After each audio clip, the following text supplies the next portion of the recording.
I'm Pamela Salzman. Today we are going to be making some mini Spanakopitas. They're like little handheld spinach phyllo pies. They're delicious. I have a recipe on the blog for a big Spanakopita casserole, which is awesome. But these are amazing for like a cocktail party or just to serve as hors d'oeuvres, or they're even great in lunch boxes. People really, really love these mini ones. So I'm going to show you how to make them today. Okay, first we're going to be making our filling, and we're going to start off with a bunch of scallions, or sometimes they're called green onions. If you don't have them, you can use a whole onion diced up. So we're just going to trim the ends off, and I just also like to trim the top ends too. Anything that just looks like it's a little you want to take those off. And we're going to just slice these up, and we're going to saute these green onions in some butter with some dill, which is just amazing in this recipe. I love, love, love dill. If you are not a dairy person, I actually don't do too much dairy myself, this is probably not the recipe for you. I mean, you can use olive oil in this recipe, but it's not quite the same. And then it does take a lot of feta and a lot of cottage cheese, and there's more butter in between each layer. So just something to think about. Okay, so once these are sliced up, I am then going to cut the dill. So this is what dill looks like. It's a very unique flavor. Sometimes people will put mint and dill into their Spanakopita mixture, which is great, but I always just use dill. I got this recipe from the mom of a friend of mine who is Greek, and this is a very authentic recipe. So I just kind of hold the bunch of dill at the base, and I just like shave it off just like that. Just like that. Make sure you have a good sharp knife. Okay, so that looks good to me.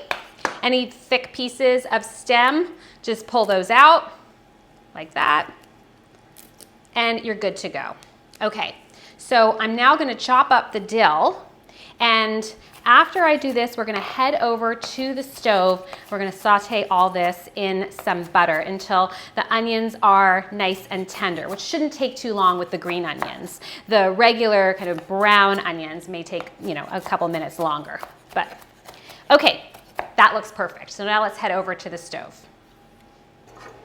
Okay, I've got some melted butter in a skillet, to which I'm going to add the sliced green onions and the dill that we chopped up before. And this will just saute until the green onions get nice and tender. Okay, so this won't take very long at all. Just toss it around. I'm at about medium heat right now. And then we're going to put this into our spinach and cheese mixture. Okay? Okay, so this is what the mixture will look like once the onions are nice and tender. It smells really, really good. I'm going to set this aside for a minute, but this will end up going into our mixture here. So let's crack 3 eggs. I have 2 in there already. Always crack your eggs into a separate bowl before adding them into a larger mixture, because you never know if you're going to get a bad egg. So we have 3 eggs, and then we're going to add in 1 pound of feta.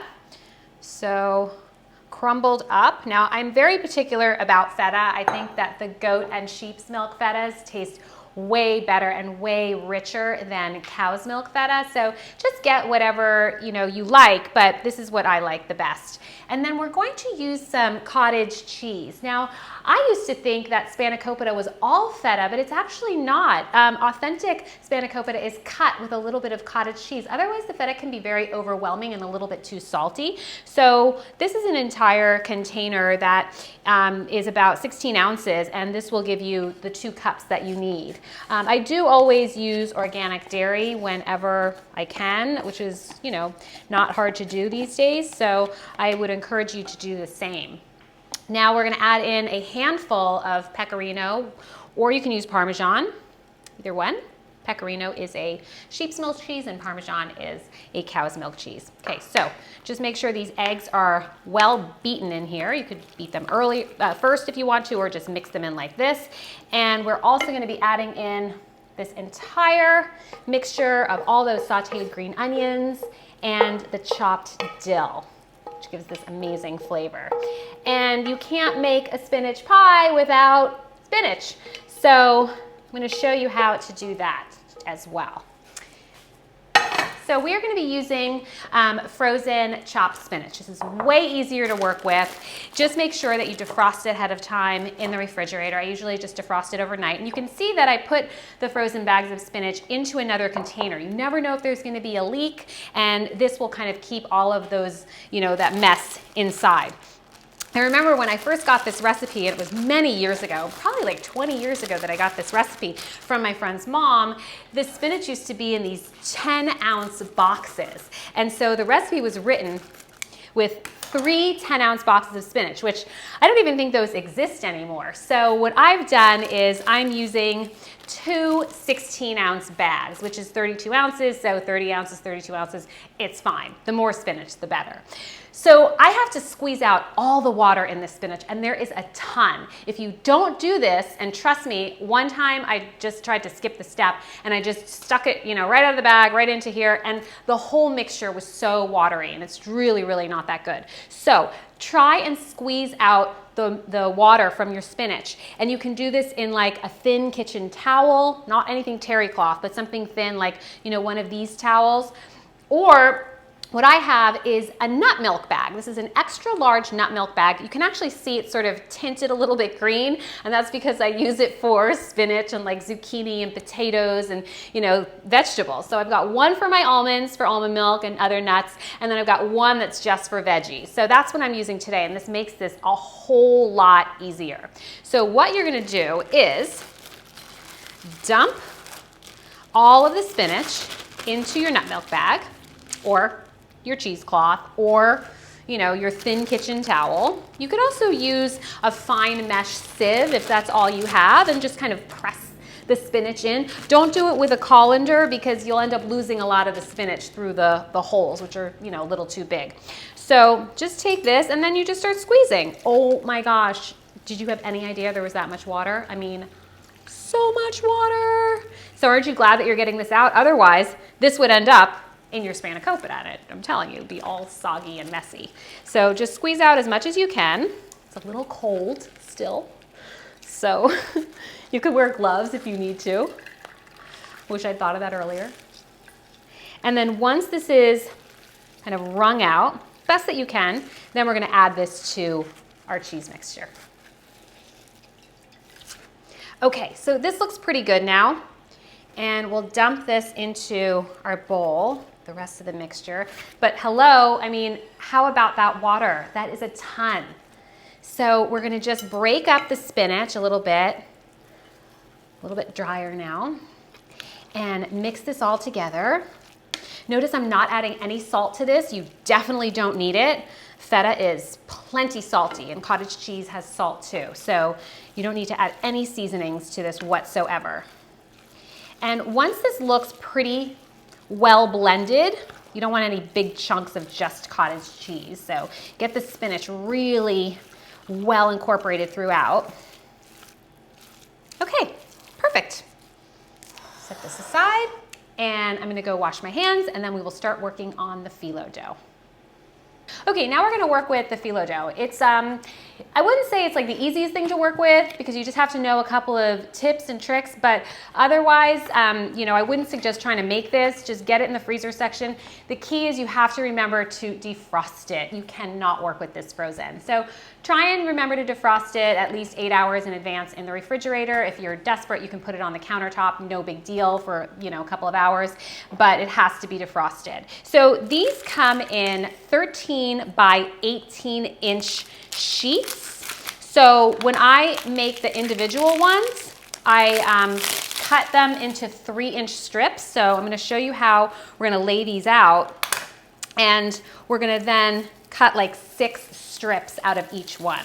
Okay, so what you wanna make sure that you do is not allow the sheets to dry out. So you can't really let them just sit out in the kitchen uncovered, because they will dry out and then they're gonna get really brittle and hard to work with. So just find where it's like folded. And I'm gonna set these over here. And I have a barely damp. I wouldn't even call it damp. Like I just dried some stuff with it. Kitchen towel that you're gonna keep on top of the sheets so that they don't dry out. But let's just take one off just to start with. And sometimes, you know, you might get a few that are a little bit ripped or broken. Don't worry. This is gonna be folded up, so it's okay. We'll make it work. So we're gonna be doing a lot of brushing with melted butter. So I have some melted butter right here, and you just want to brush away like this. And I like to actually take my fingertips and move it around because these sheets are a little bit thin. So I just take my fingertips and, you know, move the butter around here like that. And this will help make everything nice and crispy and flaky. Okay, and now we're gonna take another sheet of the phyllo dough and we're gonna lay it right on top as evenly as you can to match the sheet underneath it. Okay, remember to cover this with your towel, and then we're going to brush this with a little bit more butter. This is not a low-calorie item, but people kept asking me for the recipe, so here it is. So just cover this with a little bit more butter as well. All right, and then make like 3-inch kind of cuts. Okay, here, these strips are gonna be like 3 inches across. So these sheets are 13 by 18, so you should be able to get 6 strips. If you want these to be bigger hand pies, then instead of doing 6 strips, you can do 4, which would be fine. Take a dollop of your mixture and then put it, it's about a tablespoon, put it right on the end of each strip. And then we're just gonna fold these right up like that. Okay, now don't put too much of this mixture because even though I know it's delicious and you really want to eat more of it, if you put too much, then these won't fold up well and they'll burst and they'll be a mess. So show some restraint. Okay, perfect. Now let's fold these up. I am a righty, so I tend to go on the right-hand bottom corner and then you fold up and over to the left, just like that.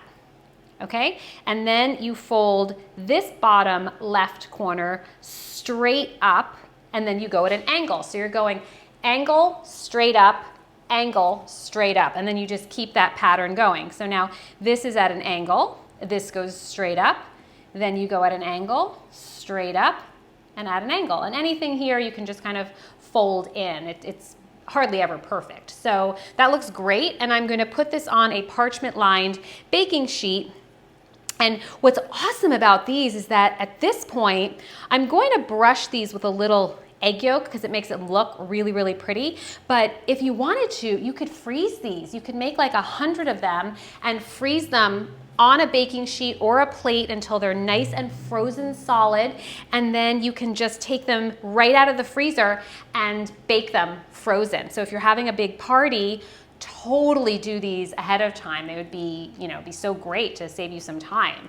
All right, so I'll just keep working on these, and then once I have a bunch done, we'll brush them with egg yolk and then we'll stick them in the oven and we'll bake them until they're nice and golden brown and the phyllo dough is nice and crispy and flaky. Okay, so I have quite a few that I have made. It's about half of what the recipe makes. I think it makes about 60. So now I'm just gonna brush with some egg yolk, and this will give it a nice golden color. You can also do this with an egg wash if you want, just like a whole egg brushed with a little bit, mixed with a little bit of milk, but I find that this does a better job of getting golden quickly because you're not really baking this for very long. These don't take that long to make. So this will, I think, make it a little bit more golden. You will probably need at least 2 or 3 yolks. Let me turn this one over. 2 or 3 yolks for an entire recipe of these. Okay, as soon as this is done, getting all brushed with the egg yolk, I'm gonna pop it into a 350 oven, and they are gonna be delicious. Okay, look what I've got. Don't they look beautiful?